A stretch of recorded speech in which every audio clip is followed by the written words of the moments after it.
For somebody that's grew up around the golden era, such as myself, it's always nice to see the legends that you remember from way, way, way back when to come back to WWE and to at least show that they either still have it or just to show themselves, period, and see how they look and what they're doing. But what breaks my heart the most is to actually see these legends jobbing out to other superstars when that's not even needed. Can the legends please just come back just to say hello, possibly be in a minor feud, but not tarnish their reputation, let alone their legacy? Can we have that at least once? Hence, Chris Jericho. I could pretty much go throughout this entire review talking about how much I can't stand the fact that legends such as Chris Jericho or Bret Hart are just there for a few seconds, have somebody interrupt them, or having to, their entire job is being a legend to put someone else over. Honestly, I don't mind putting other people over, but can we for once just have the legends maintain their legacy?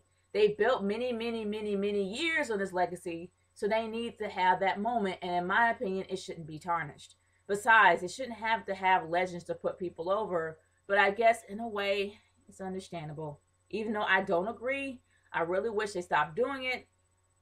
There are some wrestlers that do need it and actually will benefit from it.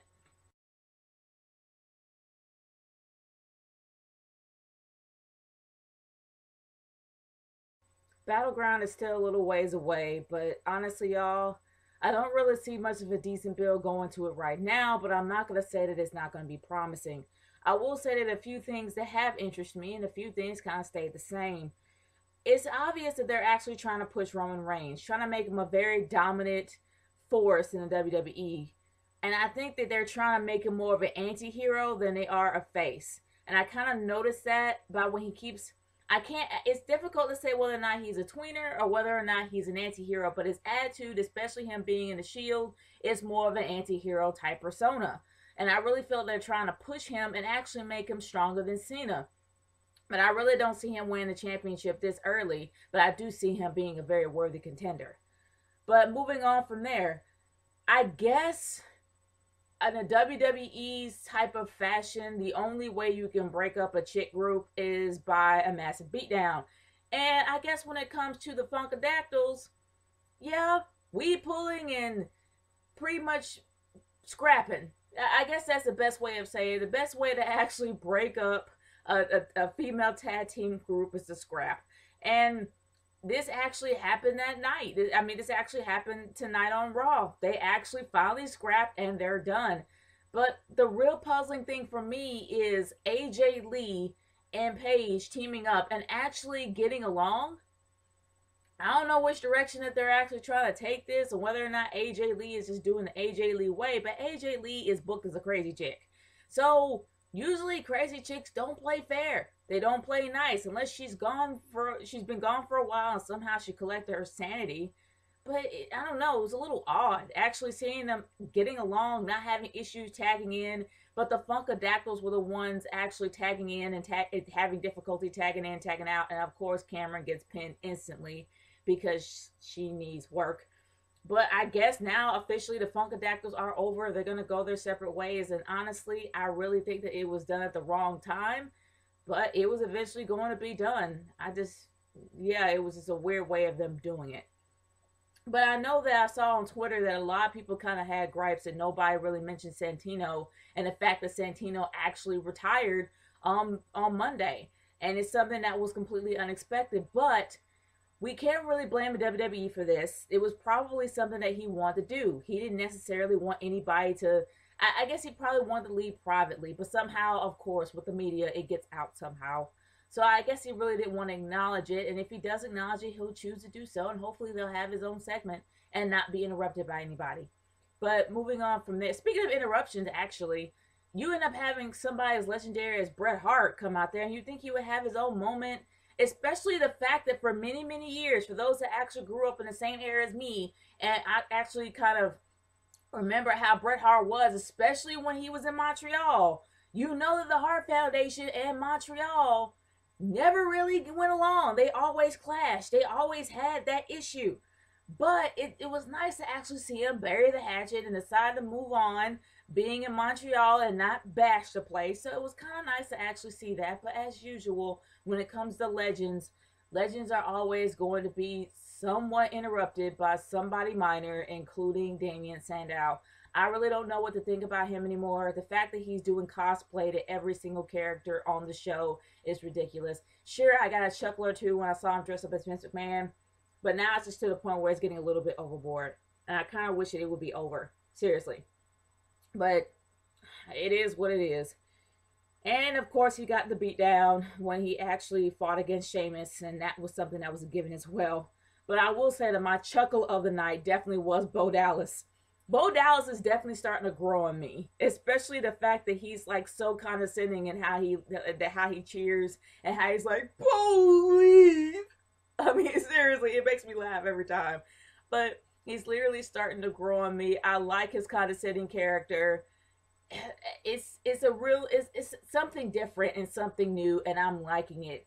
And speaking of something different, Stardust is more bizarre than Goldust. He is doing the whole gimmick better than Goldust, and Goldust is noticing this. And I really feel that it's going to be a falling out. I would love to see Stardust versus Goldust. That will be something very interesting to see, and I'm hoping I actually see it in the next pay-per-view, because I wouldn't be surprised if Dustin Rhodes is going to be the next guy to be in the Hall of Fame. He's been in there long enough. So I really feel that he's going to probably be the next guy to be in, the next Rhodes brother to be in the Hall of Fame. But it would really be nice to see Goldust versus Stardust. I'm waiting for that to happen, seriously. And Cody Rhodes has embodied every ounce of Stardust. He's doing the gimmick better than Goldust. I love it. I really do. I enjoy it. I'm not going to lie. But it was also even more refreshing to not see the Authority tonight. It was to the point where you start to get tired of them. We're always seeing Triple H come out. We're always seeing Stephanie come out, do their whole little heel spiel, and then they end up leaving or doing something else that was really wrong. But I'm glad that they weren't there tonight. I'm glad that they were actually gone. And it was really nice to actually see their minions take over and see what their minions were going to do to keep John Cena in line. So I kind of like that whole angle.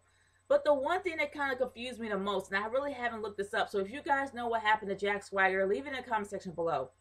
Now, Jack Swagger is supposed to be in a feud with Rusev, and yeah, I think it's the most backwards feud on the planet because, well, actually, it shows how easily the WWE universe can forget about a character. You got one of the most racist guys to represent your country against Rusev, when things could have went better with Big E because it made sense. Well, in my opinion, it made sense. But, well, Big E didn't pan out, so now we actually end up having Rusev. And, I mean, not Rusev, we end up having Jack Swagger. And Jack Swagger's not there. I don't know whether or not he's injured, but you guys, if you know, like I said, comment section. But, I don't know, not even Zeb Coulter was out there. He made a comment later on about Rusev, but he wasn't out there at all. And I was confused. But I mean, I don't know. I really don't know about the whole thing. Nobody came out. Lana did her little thing as usual, and then Rusev won. But I'm like, okay, yeah, no confrontation, no feud. Everybody kind of called it in. I guess, I suppose so. But here's a match that really did confuse me the most. Okay, we're talking about Dolph Ziggler's match. Now, Dolph Ziggler's match versus Alberto Del Rio. Why the heck was Fandango even out there? None of his chicks were out there at all. You got the whole Summer Rae and Layla thing should have ended at the pay-per-view. It should have. Now they decided to extend it to make it still something there and still make it a whole love triangle when there's really not even a love triangle. There's no love there. He's just, well, it's okay. Well, let's be real here.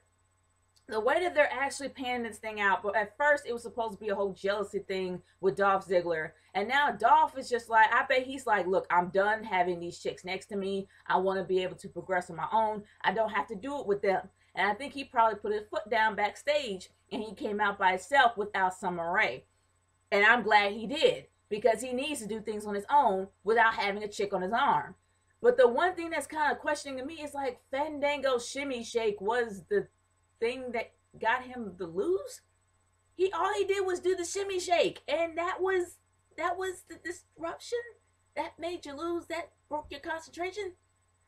Yeah, Fandango shouldn't have been out there at all. He should have been backstage watching from a screen, obviously, with Layla by his side, and just say, oh, he's my next opponent. Like, seriously, why was he backstage watching on a monitor? It would make sense for him to watch on a monitor because I guess they're going to be maybe fighting against each other later on down the line.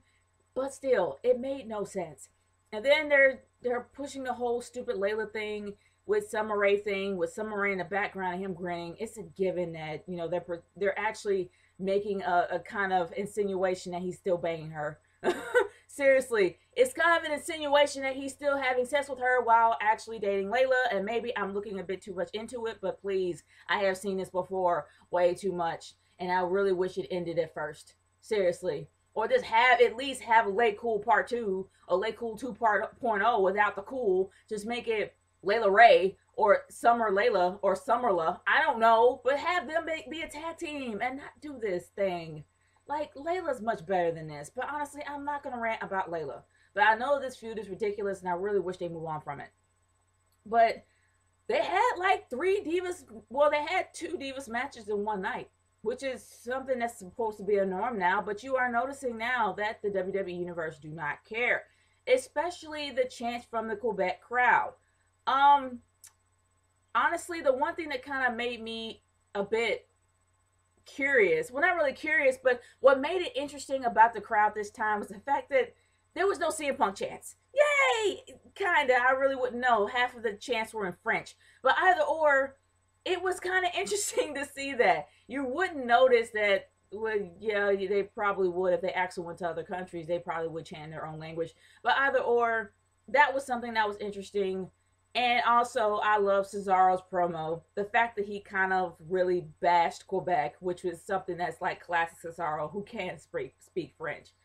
But seeing how Kofi Kingston keeps winning by roll-ups is something that bothers me even the most. Kofi Kingston is a really great wrestler, and he should at least win in a very more athletic type of way instead of like a classic roll-up like what a diva would do.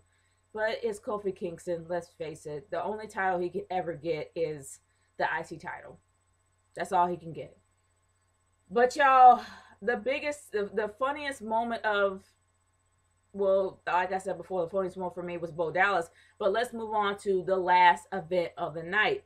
Now, this was something that kind of left me confused for the ending, but it was, as usual, John Cena versus Seth Rollins.